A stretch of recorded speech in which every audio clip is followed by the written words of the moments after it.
Hey everybody, OCD Mikey, Hi-Fi Guy, and I'm about ready to launch into one of my videos for you guys here. And before I even get started, I want to tell you guys, for any of you smart Alex that want to try and correct my terms and the words I use and how I understand things, get over it, okay? I'm not a scientist. I'm not an engineer. I'm giving you guys broad strokes of a concept, okay? I'm not trying to get into nitpicky details and semantics if I use the correct term to describe what's going on. I'm just trying to give you an idea of a concept. So if you want to correct me, save your breath. Hey everybody, what's up? OCD Mikey, Hi-Fi Guy here. And I wanted to talk to you today. Oh yeah, I forgot the intro part. Welcome to another episode of the OCD Mikey Show. Anyways, no, I wanted to talk to you guys about something that is maybe not always considered with rig setup, with your audio system setup. I want to show you something that is invisible that we probably don't pay too much attention to. I have something here called a tri-field meter. It is made by Alpha Lab, okay? And this is a patented little, what this thing does is it tests the magnetic level, magnetic Gauss of, like, you know, your environment. This is even more sensitive right here. And then this is the electric like field, and then the radio microwave field. Now watch. If I put this close, we might be able to pick up something from the phone. See that? Let's see if we get some. See the pulses we're getting? That's from the phone. Not the phone's outputting that. So if you set your cell phone on top of the your audio system, you're going to get RF interference. Okay, that's high frequency interference. I remember having speakers before where if the cell phone was on top, you set it on top of your speaker while you're doing something, and all of a sudden you'll hear coming across on the speaker because it's picking up the pulses from your cell phone, and you're like, what is that weird thing? And then all of a sudden you realize, oh, it's my damn cell phone. I set it on top of the speaker, and it's so close that it's inducing current into the driver and making noises. So what I want to show you here is the magnetic frequency. I'm going to set it to magnetic. And if you can follow with me on the meter and watch over here, and we can take a little bit, you know, back up a little bit. Let me show you. On the side of the house here, we've got the cable TV, okay? It's coming in. We've got the cable TV, let's see, right here. And we've got over here, we've got our AC power and the meter right here. So watch this here and focus on that, and watch as we come close to the cable. You see that? Look at that, man. And this is just the and this is the strong range. If I put it here, it's pinned right to the sensitive range, so I dull it down a little bit, meaning it takes a lot of Gauss to make this thing move. So we go like this and we get close. Okay, and we get this level increase of magnetism. This is EMF, electromagnetic frequency, okay? Now, inside our components, we get radiation off the transformer, off the circuit boards, and if we bring another field into the field of the audio system, we can change the sound of the audio rig by messing with that field, because we can upset the field that's going on inside the audio gear. Now, as I go along here, see, it kind of dies down a little bit, but if I go down closer here, see, it gets closer, it gets higher. As I get it closer to the cable, I go back up, it dulls out. Now we're coming towards the AC power. As you can see, we get over here. Now look what happens over here. Bam. Okay, see how high that is? I'm going to leave this on this setting, and I'm going to show you something inside the house that's probably going to be quite surprising to you. So we followed this down, and there, you know, we can get some pretty decent readings from electromagnetism. Now, I'll tell you another thing to be concerned with. On the other side of this wall, we're going to get a reading just like this.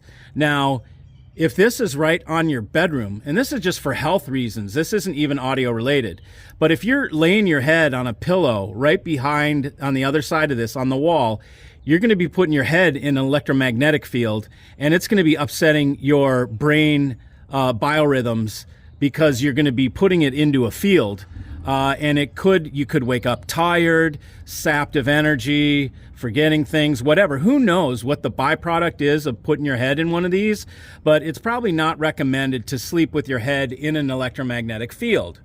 Okay, so now we're gonna walk away and we're gonna go, and now join me while I go inside the house for a second. I'm gonna go inside the house. I wanna show you guys something in there, so hold on. Okay, so right here, I've got this piece of art which I used to cover. This is Gustav Klimt, by the way. I love Gustav Klimt. He's covering the panel, okay? So the artwork is covering the panel. Of course, you know, every one of us has one of these in our home, and it's encased in steel. But let me show you something. I'm gonna set my magnetic range. Now, I'm over here. Now watch as I get closer to this meter. Look at this thing. Look at its spike. Look, this is higher than outside. Did you notice that? So inside the house, close to this meter, we are pegged at 100%. So this magnetism here, and let's see how far it is from there. Look at this. Okay, I am now probably 18 inches. Let's see, here I am. Let's go across the hall. Okay, so 3 feet away, I am still in a pretty decent magnetic gauss, and that's coming from that's coming from this. There's nothing in the wall over here. See, as you can see, it's not moving. So there's nothing in the wall. I'm not on top of a line coming down. So we're getting the reading across. So every time I walk in this hallway, I'm coming through a magnetic field. Okay, so why is this important? Okay, I saw a video the other day of John Atkinson's rig. It was a picture of John Atkinson's rig. Now, this is a guy who's high up in Stereophile. He's greatly respected. No disrespect to him, okay? That's not the purpose of what I'm telling you. But this guy has his audio rig right in front of one of these. And so if you put look at this magnetism. If I put my preamp right in front of this, my preamp is bathed in electromagnetic radiation. A lot of these guys are journalists. They don't pay attention to stuff like this. So they're gonna put their rig right and bathe it in electromagnetic radiation and not even pay attention. How are we supposed to rely on their critical ear when they're putting their preamps in front of a bath of electromagnetism? Okay, so it's things like that that make me question. And I look behind the people that are talking about stuff. I look at stuff like, where is their rig? How's their room set up? That to me is pretty crazy, okay? So to pay attention, I recommend you get one of these for your house. You should check where you're sleeping, first of all, just because I care about your health. But second of all, you want to know where you're setting your rig isn't right behind one of these things. We're getting wicked magnetism. As I go through the home, you know, it dies off. If we go over here, look. So now if I put my audio system on this wall, I'd be much better off, wouldn't I? Because there's no bath of electromagnetism. As I come over this way, look what happens. You know, and then we keep going.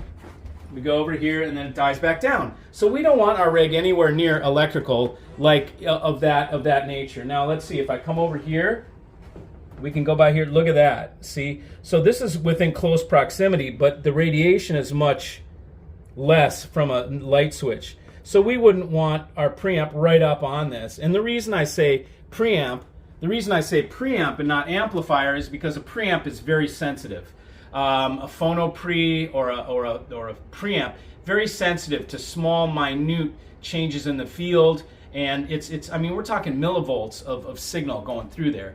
So preamps are precious. You can probably get away with putting an amplifier up there because they're strong, they radiate their own field, but still, a preamp is ridiculous. A source in front of something like that is ridiculous, and I would just keep my whole rig away from electromagnetism. So I recommend buying one of these. I think they're like $100.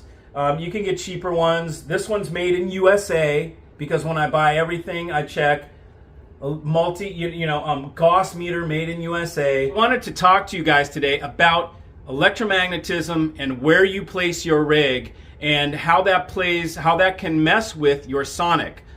This is also true with laying power cords over speaker cables. Never, ever, ever do that. okay? If you lay a power cord on top of a speaker cable, especially if that power cord is not shielded, which many of them aren't, it's going to induce current into that channel. And what you might hear is reduced output from that right channel. So if you run a power cord over or alongside your right channel speaker cable, you may hear lower response, like it's not even as strong. I've heard that from someone I watched one time. They had a chair, and the chair little leg was kind of sitting on the speaker cable, and it was pressing them together, and it changed the sound off one side. So you need to make sure all your cables are free and clear of electromagnetism signals. Don't, if you have to cross a power cord with the speaker cable, or God forbid with an interconnect, do them at a 90-degree angle so that there's a very short amount of space that they're actually crossing. Never ever run them side by side together, because you will absolutely mess up. You will induce current onto that speaker cable. You will change the electrical properties of what the amp is seeing on that channel side. And it can change that. It's not going to happen on every single amp, but on many of them it will. So just be aware that there are invisible things in your audio room and in your environment that can mess with your audio rig and can mess with your own health. So just pay attention to that. All right, see you.